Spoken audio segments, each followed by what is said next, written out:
이 정체성이라는 게 굉장히 중요한 것 같아요. 즐거운 반딧불이도 10년 돼서 이제 다음 주 화요일이면 10주년을 맞습니다. 처음에 뭔지 모르고 어떻게 해야 할 바를 모르고 시작을 했는데, 처음에는 부모와 그 아동 청소년들의 공동체로 시작해서 여기 앞길을 은평로 21길이라고 부릅니다. 그 은평로 21길의 공동체가 이제 처음에 형성이 됐고, 그리고 이제 단순 손님으로 친구로 오시던 분들이 조금 더 역동적으로 참가해 주셔서, 그분들이 이제는 10년이 흐른 지금에는 저보다 조금 더 앞장서서 일하시는 멘토가 되신 분도 계시고, 마을 강사가 되신 분도 계시고, 또 이걸 통해서 여러 직업적으로 연결이 되셔서 사회 전문인이 되신 분들도 계셔서 개인에서 전문가로 이렇게 성장해 나가신 분들이 계십니다.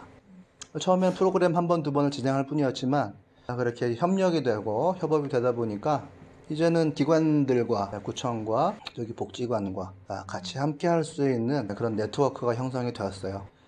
그래서 지금은 은평로 21길을 중심으로 해서 기후위기 사업을 유관 부서들, 구청 부서와 여기 복지관과 같이 이렇게 지금 진행을 하고 있습니다. 그러니까 일이라는 게 그렇게 개인으로부터 사람과의 연결로, 그리고 이제 기관 단체들까지 이렇게 계속해서 연결되어 가는 게 기본적인 방향인 것 같아요. 그러면서 나의 정체성이 점점 분명하게 드러나게 되는데, 즐거운 반딧불의 정체성은 공동체고 연결점이에요. 연계하는 것이고 빈틈을 메꾸는 그런 것입니다. 그래서 그 빈틈 메꾸기를 위해서 그 자리에 있다 보니 하나님께서 축복하셔서 여러 기관들과 협력하게 해주셨고, 개인들이 여기를 통해서 성장해서 활동가로, 전문인으로 이렇게 자라나게 되었습니다. 그런 사람들을 주신 것이 너무나 감사한데, 다음 주 화요일 10시에 기념식을 할 예정입니다. 여러분들 다 모시지는 못하지만 마음으로 기도해 주시고 즐거운 반딧불이를 위해 축복해 주시기 바랍니다. 그런 마음 하나하나가 모여서 현실이 되고 비전이 되었습니다. 여러분들께 감사드립니다. 정체성이라는 건 굉장히 중요한 것 같아요. 하나님의 총회에 대한 이야기가 나오는데요. 주의 총회 회원이라고 하는 단어가 계속해서 나와요. 1절, 2절, 3절, 8절에 주의 총회 회원이 되는 사람들이 누구냐? 어떤 사람은 되지 못하고, 어떤 사람은 3대째 이르러서 되고, 어떤 사람들은 자녀들이 10대 때까지 되지 못하고 11대에 이르러서 주의 총회의 회원이 됩니다. 그래서 누가 총회 회원이 될 수 있는가를 규정하는데, 그것이 공동체의 정신을 규정하는 것이어서 매우 중요해요. 주의 총회라고 하는 건 공동체의 공식적인 제의를 얘기해요. 거기에 참석권이 누구에게 있는지, 혹은 구성원이 누구인지, 즉 공동체의 중심에는 무엇이 있어야 하는지, 어떤 스피릿을 가진 자가 거기에 있을 수 있는지에 대해서 이야기를 합니다. 철저하게 구별이 되어 있어요. 못 들어오는 사람들이 있네요.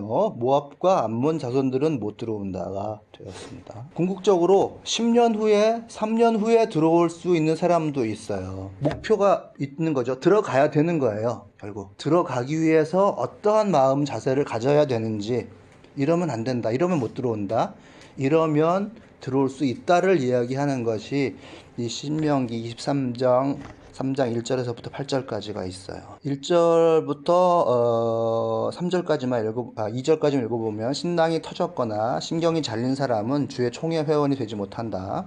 사생아도 주의 총회 회원이 되지 못하고 그 자손은 10대에 이르기까지 주의 총회 회원이 되지 못한다. 이렇게 되어 있습니다. 주의 총회 회원이 된다, 못 된다, 굉장히 중요한데요. 이 총회라고 하는 거는 이 법적으로나 종교적으로 어떤 문제를 토론하고 도모하고 수기하기 위해 선택된 사람들의 모임을 이야기를 해요. 기본적으로 법적 제도적으로는 히브리어로 소드라고 하는데, 좀 비슷한 말로 신약 성경에서는 사네드린이라고 이렇게 되어 있어요. 그러니까 슈네드리온, 이렇게 원래 발음은 좀 그런데요. 어떤 지역에 인구가 120명 이상이 되면 시네드리온 한 개가 있어야 됩니다. 그게 근데 제도적인 것뿐만이 아니라 1차적으로는 정신적인 거, 1차적으로는 신앙적인 거예요. 신앙적이고, 그리고 실제적인, 가장 중심에는 그 정신이 있어요. 이 슈네드리온에는 정신이 있고, 그 바깥에 제도적으로 실제적인 문제들을 토론하고 결정하는 그런 곳입니다. 현대적으로 오늘날로 적용하자면 실제적인 내용을 가진 공동체의 중심을 얘기하는 거예요. 한 개인의 마음에서 실체가 되는 거예요. 그렇게 한 사람의 신앙의 내용, 믿음에서 실제적인 공동체가 되는 것, 공동체의 중심이 되는 것, 이것을 얘기를 하는 거예요. 그래서 이것을 비밀한 대화라고 해석을 하기도 해요. 비밀한 대화. 개역 성경에 익숙하신 분들은 성령의 교통하심이라고 하는 말을 들어보셨을 거예요. 그 성령의 교통을 어셈블리, 총회라고 얘기를 하는 거예요. 성령과의 깊은 대화. 잠언을 보면 정직한 사람들에게 주시는 하나님의 선물이 바로 이 총회예요. 성령과 언제나 함께 할 수 있는 은혜가 정직한 자들에게 있어요. 그 하나님과 함께 교통함. 아주 정신적인 것이고 내밀한 것이고 하나님과 나와 1대1의 관계인 거죠. 그것을 총회라고 번역할 수 있어요. 그래서 총회라고 하는 것의 가장 중심에는 하나님과의 1대1의 만남이 있다. 그리고 하나님과 함께 함으로써 맺어지는 하나님과 나와의 삶, 개인적인 차원에서 적용하면 그렇고 공동체의 중심이라고 해석하시면 되겠어요. 예레미야서 15장 17절에 제가 좀 읽어드릴게요. 저는 웃으며 떠들어대는 사람들과 함께 어울려 즐거워하지도 않았습니다. 떠들어대는 사람과 함께, 여기 어셈블리예요. 총회예요. 주께서 채우신 분노를 가득 안은 채로 주의 손에 붙들려 외롭게 앉아 있습니다. 자, 이거 문학적으로 좀 보셔야 되겠죠? 실제로 겉으로 모인 사람들은 웃으며 떠들어대고 있어요. 슬퍼해야 되는 상황에 주께서 채우신 분노를 가득 안은 채로 주의 손에 붙들려 외롭게 앉아 있습니다. 자, 겉으로는 나는 총회 바깥에 있지만 이 사람은 예레미야죠. 하나님과 단독자로 앉아서 주와 함께 앉아 있어요. 그렇다면 이 사람은 실제로는 주의 총회 안에 들어있는 사람인 거죠. 기뻐하는 자의 회에는 들어있지 못하지만 분리된 채로 하나님과 함께 하고 있다면 그 사람은 주의 총회 안에 같이 있는 것이에요. 그래서 같이 하고 분리하고 있던 간에 성령과 함께하는 사람이 주의 총회 안에 있는 사람이다. 이렇게 이제 생각을 하시고 이 본문을 좀 읽으시면 되겠습니다. 그래서 아까 말씀드렸듯이 정치적인, 경제적인, 종교적인 목적을 가지고 자기 신체의 일부를 훼손한 사람이 있어요. 동양문에서는 내관, 내시 같은 그런 케이스가 되겠죠? 이해하시겠죠? 자, 이런 사람들 있습니다. 그리고 사생아라는 말은 성경에 딱 2번밖에 쓰여 있지 않아서 정확하게 무엇을 의미하는지는 모르지만은 율법에 의해서 근친상간에 의해서 태어난 자식이라든지 우상 숭배 과정에서 태어난 자식들을 의미한다고 보통 그렇게 생각을 하고 있어요. 그런 사람들은 10대가 흐른 11대에 들어올 수 있다. 목표가 거기라고 하는 거죠. 다 읽지는 못했습니다만은 3절부터 암몬 사람과 모압 사람은 주의 총회 회원이 되지 못한다. 아예 이들은 되지 못해요. 그 자손은 10대가 아니라 영원히 주의 총회 회원이 되지 못한다. 그들은 너희가 이집트에서 나올 때에 먹을 것과 마실 것을 가지고 와서 너희를 맞아들이기는커녕 너희를 저주하려고 부올의 아들 발람에게 뇌물을 주어 지방의 부돌에게서 그를 불러온 사람들이다. 그러나 주 너희의 하나님이 너희를 사랑하시기 때문에 주께서 발람의 말을 듣지 않으시고 오히려 그 저주를 복으로 바꾸셨다. 너희는 너희 평생에 그들이 조금이라도 번영하거나 성공할 틈을 주어서는 안 된다. 너희는 에돔 사람을 미워해서는 안 된다. 그들은 너희의 친족이다. 이집트 사람을 미워해서도 안 된다. 너희가 그들의 땅에서 나그네로 살았기 때문이다. 그들에게서 태어난 3대 자손들은 주의 총회 회원이 될 수 있다. 그러니까 암몬 사람, 모압 자손들은 영원히 안 된다고 되어 있고요. 그리고 목적으로 자기의 신체를 훼손한 사람들과 사생아는 10대 때까지는 안 된다. 그리고 에돔인 이집트인들은 미워해서는 안 된다. 이들은 3대째부터 회원이 될 수 있다. 이들은 이스라엘 공동체와 같이 살아가는 사람들이에요. 일단은 물론 주변국이 실제하긴 하지만 개인들이 와서 이스라엘 공동체 안에 같이 사는 사람들, 그래서 길을 같이 찾아갈 수 있는 사람들이에요. 그러나 그 과정 가운데 현재 분리되어야 할 것은 분리되어야 한다 라는 거죠. 그래야 미래는 함께 한다. 여기서 첫 번째 1절과 2절에서 우리가 좀 알 수 있는 것은 내 몸이 굉장히 중요한 것이고 내가 사는 법이 굉장히 중요하다. 정치적인 목적이나 종교적인 목적이나 경제적인 목적으로 신체를 훼손한 사람이 나오는데요. 육체적인 삶이 어떤가에 대해서 한번 생각해 볼 필요가 있는 것 같아요. 일단 저는 뭐 이런 사람들이 굉장히 버겁고 힘든 삶을 살았다라고 하는 걸 한번 좀 상상해 봐요. 먹고 살기 위해서라고 생각해 볼 수 있어요. 그것을 위해서 신체를 훼손한다. 그러나 이런 사람들은 그렇지 않아도 다칠 일이 굉장히 많을 것 같은 험한 일을 해야만 할 사람들, 혹은 병들 일이 많은 사람들인 것 같아요. 그 유튜브를 보면 그 내림굿을 받은 사람들, 그 실제 현장을 이렇게 해주는 것도 뭐 굉장히 사람들에게 어필 많이 되는 컨텐츠인 것 같아요. 그래서 그게 많거든요. 그러면 신병 들린 사람들이 꼭 나오고, 자기가 안 되려고 발악을 하면 뭐 부모가 아프다든지 뭐 이렇게 그 외부에서 자기에게 주어지는 그 무언가가 있다 하고 언제나 그 스토리가 전개가 돼요. 그러면서 자기가 아프니까 사랑을 많이 받겠죠. 사랑을 받다가 이제는 남을 위해서 빌어줘야 되고 사랑을 줘야 되는 사람으로 이제 변화하는 과정이니까 그 스토리를 이제 다루고 현장을 중계하는 컨텐츠가 많거든요. 뭐 그런 케이스도 그 외부에서 자기가 이렇게 주어진 그 무언가 병에 의해서 그렇게 되는 거죠. 그러나 우리가 성령과 함께 산다라고 하는 것은 그런 외부에서 주어지는 것 더하기, 상황이라는 것은 객관적으로 주어지는 거니까 우리가 어떻게 할 수가 없겠죠. 내가 사는 방식이 있다 라고 하는 건데, 특별히 외부적인 상황 가운데서 더해서 내가 힘을 빼는 방식으로 살아가는 것은 성령과 함께한 삶은 아닌 것 같아요. 내가 생존하는 방식이 내가 스스로 회복력을 낮추는 방식으로 살아가는 거, 뭐 이런 건 아닌 것 같거든요. 그것이 과연 성령과 함께하는 삶인가? 이게 중요한 신앙의 주제인 것 같아요. 저는 최근에 주변에서 돌아가신 분들을 가까이 한 두 분 정도 뵌 것 같은데, 암으로 돌아가신 분들이 좀 계셨어요. 그런 과정에서 그분들이 투병하는 과정을 보는데, 내 나름대로 살아가는 방식이 있다는 과감한 주장이 있으신 분들이셨어요. 그러나 외부에서 바라봤을 때는 참 무모한, 입원하러 갈 때도 뭐 담배 한 2보루를 입원 가방에 넣고 들어가고, 당장 죽어도 이상하지 않을 그런 환경에서 막걸리를 마시고 파티를 하고 고기를 먹고 하는, 그와 같은 것이 그냥 그 사람의 나름대로 주장이겠거니 할 수 있지만, 우리가 성경에서 비추어 보아서 우리에게 주시려고 하는 말씀을 한번 생각해 본다고 하면, 내 사는 법이 있지만 성령과 함께 사는 법을 익혀야 된다. 성령과 함께 성령께서 주시는 그 생명력을 가지고 근본적인 회복력을 가지고 살아가는 삶, 이 삶이라고 하는 것을 따라 추구하는 것 굉장히 중요하다고 생각을 해요. 우리가 때로는 열심히 산다고 하는 이 말이 굉장히 중요하죠.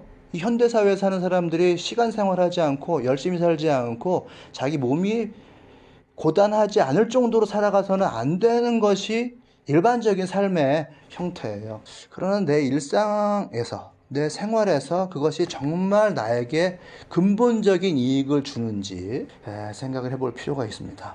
정말 인지하는 것이 첫 출발이에요. 당장 바꾸기 어렵죠. 그러나 내가 수단 방법 안 가리고 내 몸을 죽여나가는데도 그것을 모르고 있다면 문제가 될 것 같아요. 성령과 함께 그것을 일단 보는 것이 너무나 중요한 것 같습니다. 하나님의 총회 안에, 하나님과 깊은 교제 안에 들어가기 위한 첫 출발이 무엇인지 인지해야죠. 나는 그 삶에 얽매여 있기 때문에 빠져나오기가 매우 힘들어요.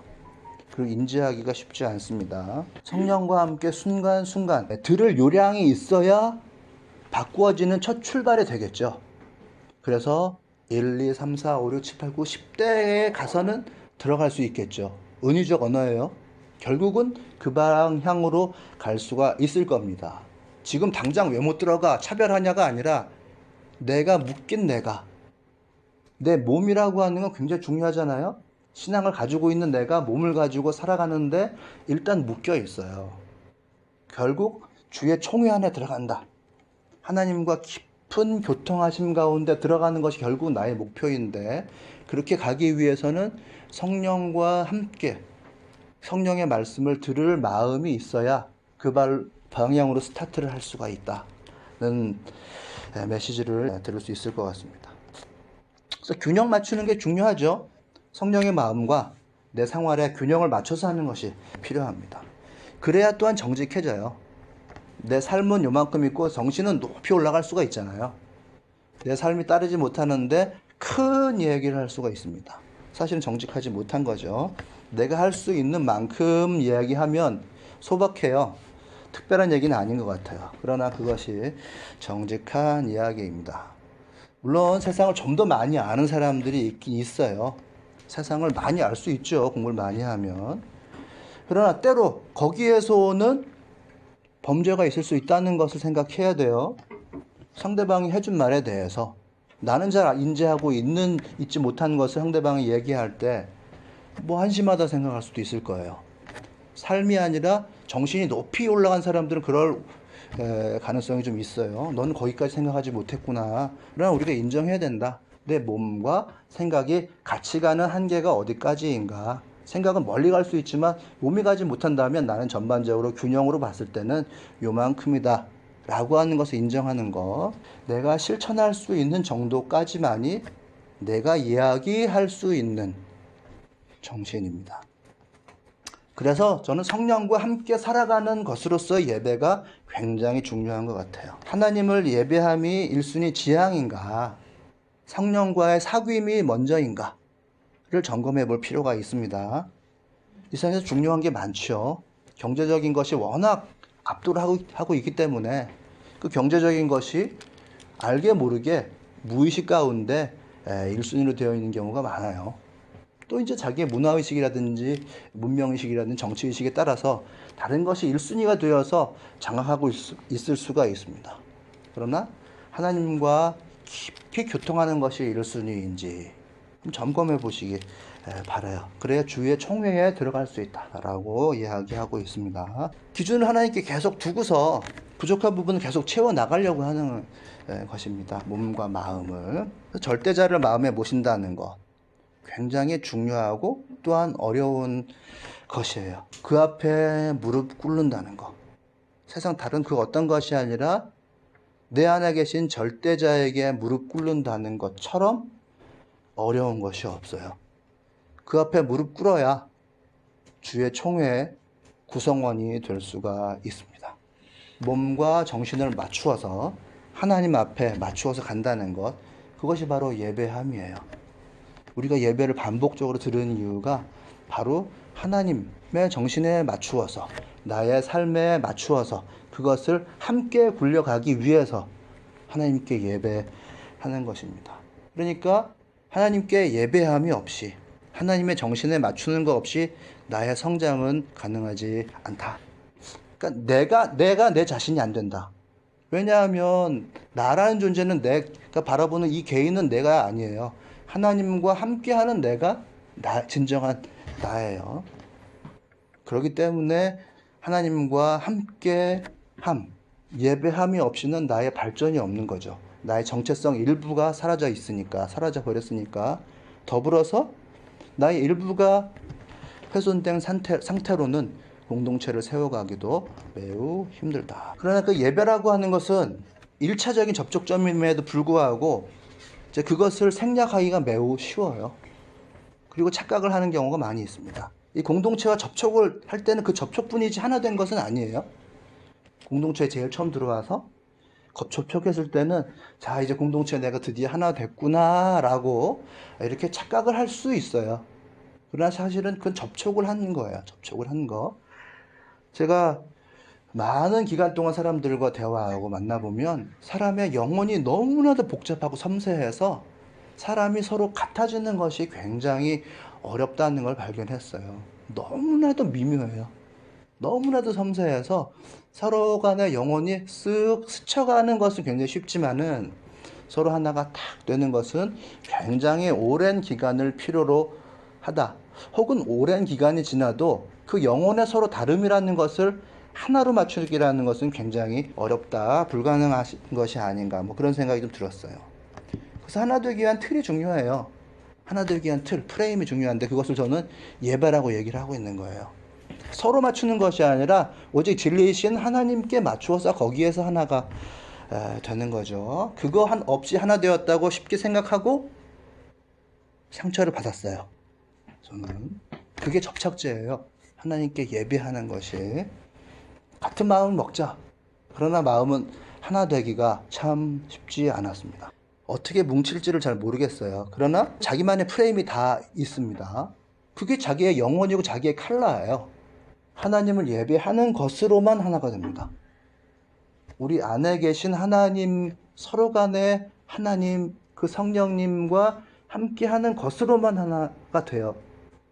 그러니까 처음에 공동체에 딱 와서 하나 됐다고 생각을 하기가 쉽지만은 사실은 그 예배함, 하나님을 섬김, 그 시네드리온, 그 정신적인 차원에서 성령과 교통함, 그 자체가 하나가 되고 그것을 중심으로 모이다 보니 결국은 하나가 되는 것이지, 서로가 하나 되었다 쉽게 생각하고 상처받는 일이 생깁니다. 예배함, 절대자 하나님과 만나는 내가 진정한 나니까 거기에서 나오는 사연들을 나누고 공유할 때 우리가 되는 것이죠. 그게 주의 총회의 회원이 되는 것입니다. 다른 것으로는 교회가 가능하지 않다. 오직 예수 그리스도 십자가 앞에 무릎 꿇는 것, 그 겸손한 예배가 접착제이다. 예배, 이 접합부가 없으면은 훨씬 더 접착력이 좋다고 생각을 해요. 형식적인 율법적인 것 없이 먼저 만나서 더 빨리 하나 된다고 생각할 가능성이 많아요. 서로 이렇게 빨리 이게 친해지게 됩니다. 좋은 감정을 나누고 격려하고 칭찬하고 위로하고 이렇게 하고 공감하고 이렇게 하거든요. 우리는 하나야 이렇게 해야 되지만은, 그리고 그 예배를 생략하고 지역을 섬겨야 된다라든지 그런 것이 전부라고 생각할 수가 있어요. 그러나 사람의 컬러가 워낙 다양하고 그 마음이 워낙 깊기 때문에 그 영혼의 자기 우주를 다 가지고 있는데 우리는 하나야라고 얘기하고 섣불리 공론하게 된 그 무엇을 얘기해 봤더니 생각은 다 다르고 같이 할 수 있는 상황은 아니었다는 것을 발견했어요. 예배함으로 한 발, 두 발 그 가운데로 모여서 주의 총회 가운데, 즉 공동체의 중심부로 모이는 것은 성령과 함께 깊이 교제하는 그 과정 가운데서 궁극적으로 가능하다. 어떤 사람은 10대 이후에, 어떤 사람은 3대째에 가서 그 어떤 마음을 가졌다면 중심으로 들어오기는 힘들다라고 하는 메시지가 여기에 있습니다.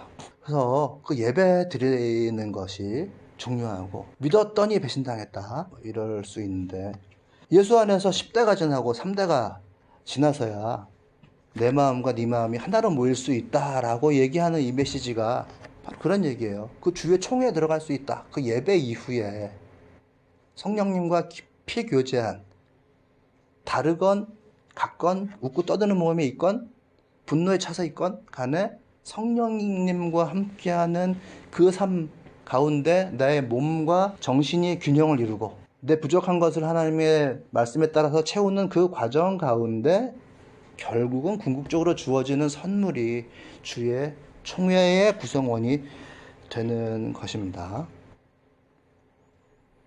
그전에는 공론도 참 힘들고 공감도 참 힘들다라고 하는 이야기예요. 여기서 특별히 그 모압과 암몬의 이야기가 나오는데요. 다시 한번 좀 읽어보시면 좋을 것 같은데 3절부터 7절까지가 이제 그런 얘기인데요. 암몬 사람과 모압 사람은 주의 총회 회원이 되지 못한다라고 되어 있습니다. 그 자손은 10대가 아니라 영원히 주의 총회 회원이 되지 못한다. 그들은 너희가 이집트에서 나올 때에 먹을 것과 마실 것을 가지고 와서 너희를 맞아들이기는커녕 너희를 저주하려고 브올의 아들 발람에게 뇌물을 주어 메소포타미아 지방의 부돌에서 그를 불러온 사람들이다. 그러나 주 너희의 하나님이 너희를 사랑하시기 때문에 주께서 발람의 말을 듣지 않으시고 오히려 그 저주를 복으로 바꾸셨다. 너희의 평생에 그들이 조금이라도 번영하거나 성공할 틈을 주어서는 안 된다라고 되어 있습니다. 6절까지인데요. 그 모압과 암몬에 대해서는 아주 극단적으로 부정적으로 말씀하시죠. 그리고 또 이제 25절에 가면 아말렉 족속이 나와요. 이제 거긴 더 부정적이죠. 아예 씨를 말려야 된다 뭐 이렇게 나오니까요. 자, 이제 극단적으로 이렇게 부정적으로 이렇게 말씀하시는 이유가 뭔지. 이 모압과 암몬은 아브라함의 조카죠. 조카 롯의 아들들 쪽이에요. 어떤 문제적인 행위가 있는지. 그래서 이것을 자, 우리는 선택받았고 그들이 그 무엇은 잘못했는지를 보는 게 아니고요. 그런 속성이 우리 가운데 무엇이 있는지, 나 또한 하나님 앞의 순도가, 함께하는 순도가 충분치 않을 때는 그 중심에 들어가기 어렵다라고 하는 그런 교훈을 얻기 위해서 이 성경을 읽는 거예요. 어떤 악한 것이 있기에 보고 그것이 무엇일까를 받아서 나에게 자양분으로 삼기 위해서 유추하고 좀 해석을 해 봐야 되는 게 이 성경 해석의 방법이거든요. 근데 암몬과 모압 족속은 이스라엘이 이집트를 나올 때에 먹을 것으로 대접하지 않은 것이 일단 있어요. 이제 필요를 보고, 이들은 친족임에도 불구하고, 먼 친족임에도 불구하고 그들의 필요를 보고 채우지 않았다는 얘기가 먼저 나오고 있습니다. 필요를 보고서도 눈을 감아버렸다라고 하는 거죠. 그 필요를 채워야 된다라고 하는 1차적인 교훈이 있는 것 같아요.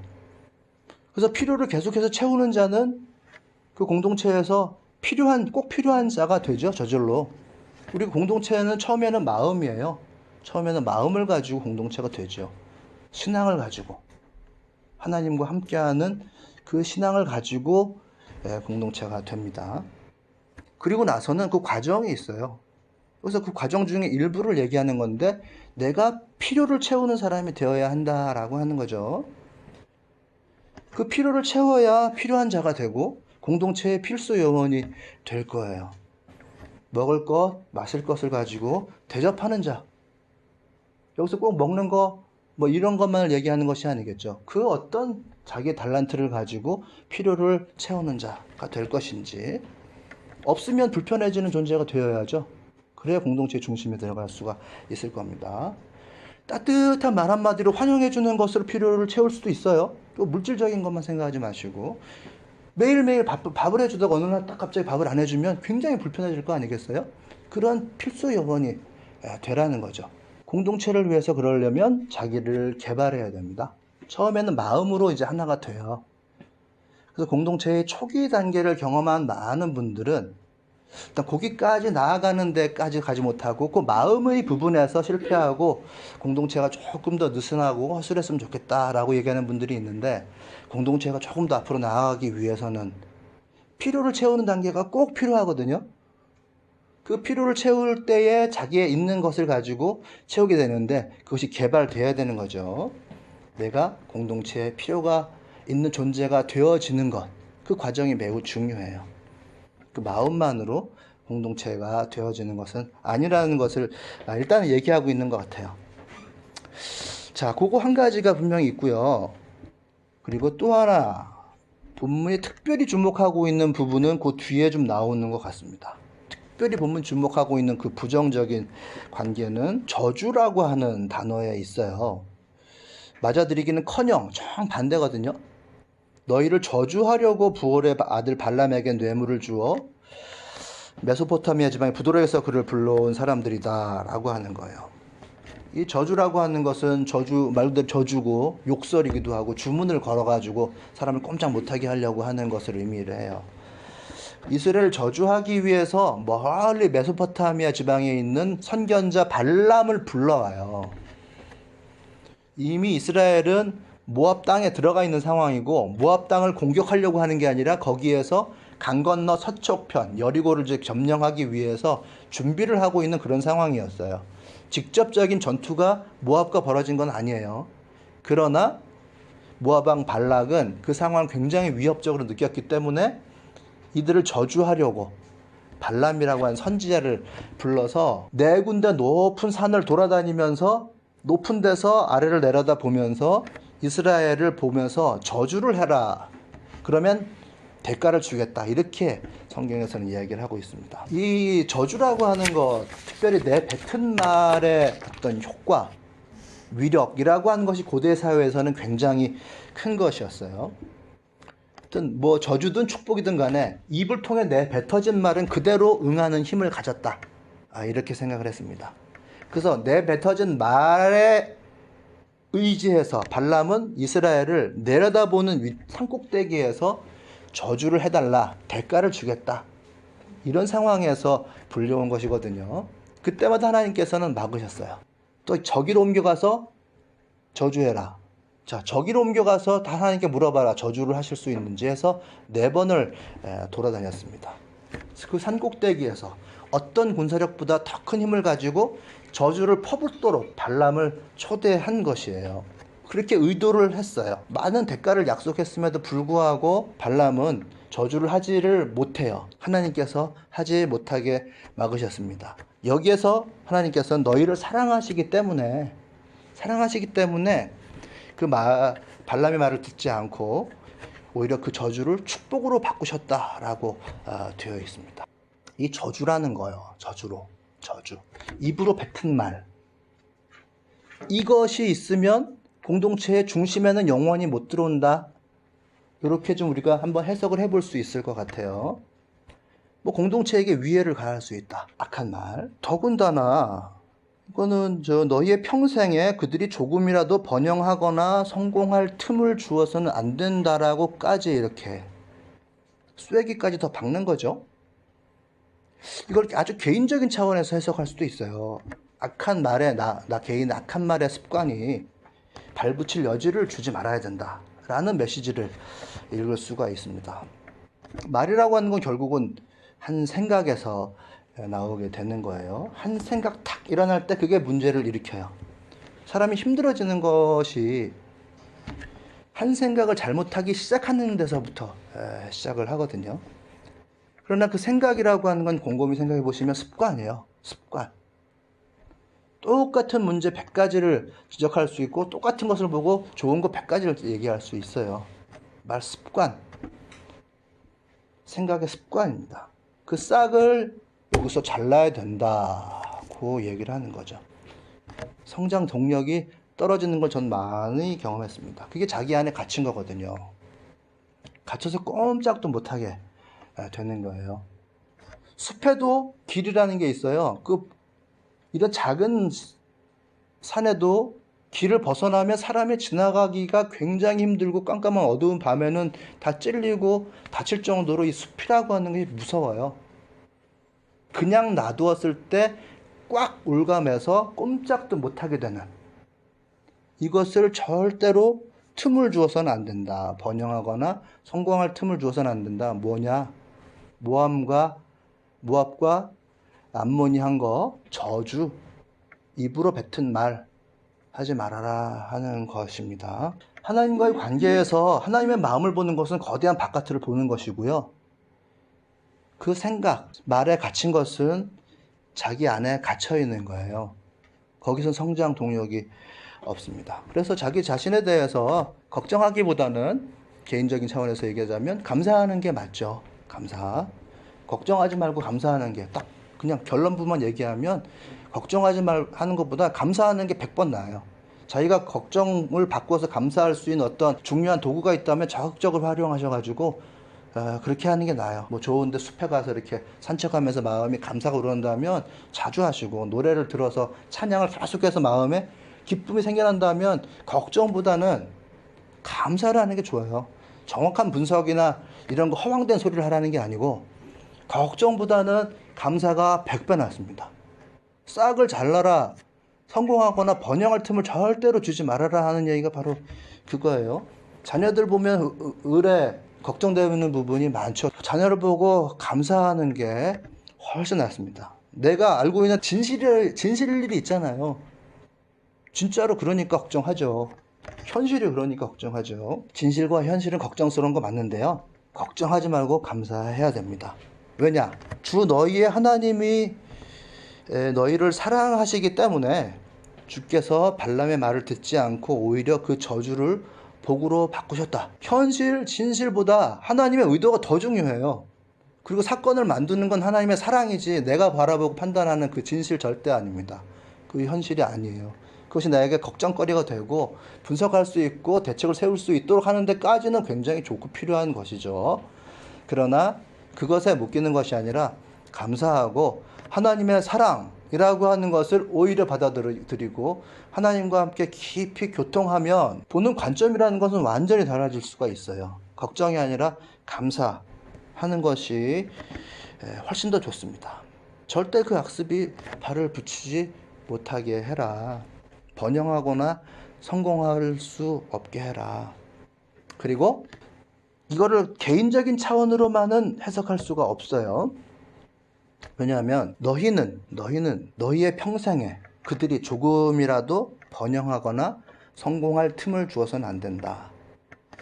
그런 걸 가지고 집단의식을 만들면 안 돼요. 집단의식을 만들지 말라. 진자라고 하는 거 아시죠? 딱딱 왔다 갔다 하는 거 있죠. 그 펜듈럼 효과라고 하는데, 그것이 따로따로 있을 때는 다 이렇게 뭐 자기가 나름대로 떡따기를 시작한 시점에 따라서 뚜닥뚜닥 할 거예요. 그러나 같은 데 놓고서 같이 있으면 뚜닥뚜닥이 어느 순간에 똑딱 쿵쾅으로 움직여가는 걸 펜듈럼 효과라고 하거든요. 왜 그러는지는 몰라요. 같이 맞추어서 말 한마디가 저 사람에게 전염되고 하면 똑딱 뚜닥뚜닥이 쿵쾅으로 변하는 것이 바로 펜듈럼 효과고 집단의식이에요. 번영, 성공할 틈을 절대 주지 마라. 하나님의 원리, 원칙에 맞게 내 생각에 균형을 잡아라. 나는 진짜 실체는 내 개인적인 나가 아니라 나는 하나님과 교통하는 나다. 진정한 실체는 바로 하나님과 함께하는 나다라고 하는 것입니다. 그래서 나의 정체성이란 무엇인가, 이것을 깊이 한번 생각해 보는 것이 굉장히 중요하다고 저는 봐요. 즐거운 반딧불이가 이제 10년이 됐습니다. 근데 그 10년이라는 기간 동안 처음에는 정체성이 애매했어요. 저는. 다른 사람들은 다 동상이몽을 꾸었습니다. 그런 하나님께서 움직여 가실 때마다 한 발, 두 발 나아가서 정체성이 좀 더 분명하게 드러났어요. 정체성이 그 규모에 맞게, 그 경제적인 혹은 공간적인 규모에 맞게 드러났습니다. 나의 생각이라고 하는 것은 언제나 나의 실체와 삶과 같이 가야 돼요. 여기서 1절, 2절에 자기 신체의 일부를 훼손한 사람이 나와요. 자기의 몸과 정신이 좀 더 교합을 잘 했다면 아무나 그렇게 하진 않아요. 그러나 자기의 힘을 빼는 방식으로 살아가는 사람이 있어요.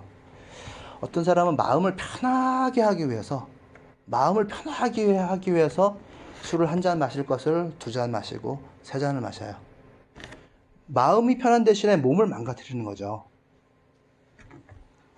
나의 몸 굉장히 중요한 신앙의 주제입니다. 나의 마음이 편하기 위해서 뭐 하나를 집에서 잊어버렸으면 그걸 찾기까지 잠도 못 자는 사람이 있어요. 밤새 그 생각하느라고. 마음이 불편해서 그걸 찾기까지 내 마음을 내려놓지를 못해요. 내 마음 편하자고 내 몸을 망치는 거거든요. 나의 생각이 저절로 그렇게 돌아가게 되어 있어요. 나의 마음이 편하기 위해서 사는 사람은 이렇게 하든 저렇게 하든 나의 몸을 들들들 볶아가지고 아주 그냥 진을 다 빼가지고 사람을 힘들게, 자기 자신을 힘들게 만들어요. 물론 반대도 있습니다. 저도 주위에서 무슨 생각하냐라고 물어봤을 때 아무 생각 안 해, 이런 때가 많아요. 아무 생각 안 하고 정신을 정지 상태로 놔둘 때가 있습니다.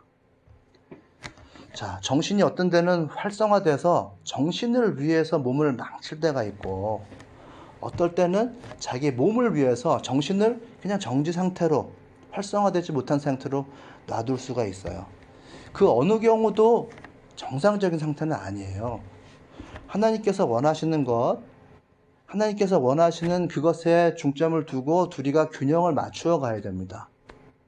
그렇지 않으면 그것이 결국 나중에 불균형, 병으로 나타나게 되는데, 하나님의 일을 하면서 몸이 망가지건 하나님의 일을 하면서 정신이 망가지건 둘 다는 저는 좋지 않은 것 같아요.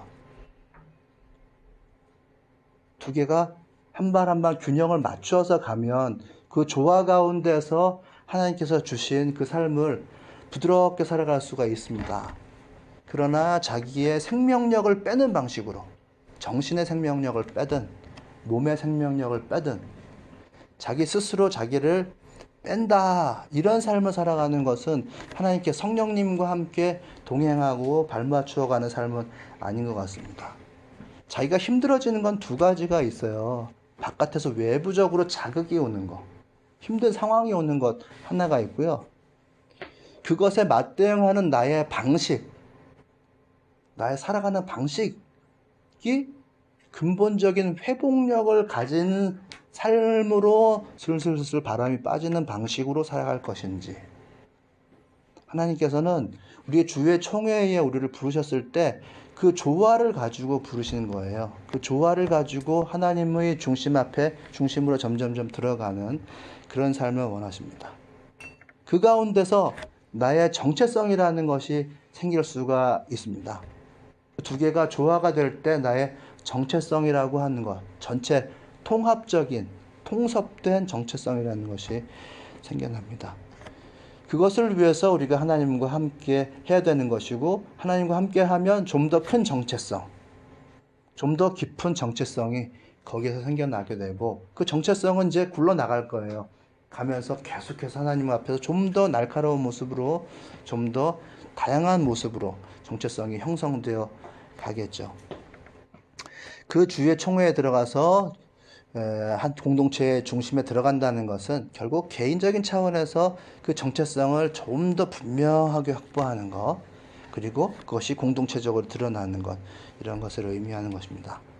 그것을 여러분들 모두 각자가 다 다른 칼날을 갖고 있기 때문에 1차적으로는 내가 내 삶에서 주와 함께하고 예배하는 것, 개인적인 삶에서 예배하는 것으로 먼저 드러내시길 바라고요. 그리고 그것이 모이면 그것이 접착제가 되는 것이고, 그 접착제를 통해서 비로소 공동체가 형성이 된다. 그 예배하는 그것이 없으면 겉으로는 우린 하나야라고 느꼈지만은 상처를 받는 일이 생긴다 라고 하는 메시지를 저는 여기서 얻었습니다.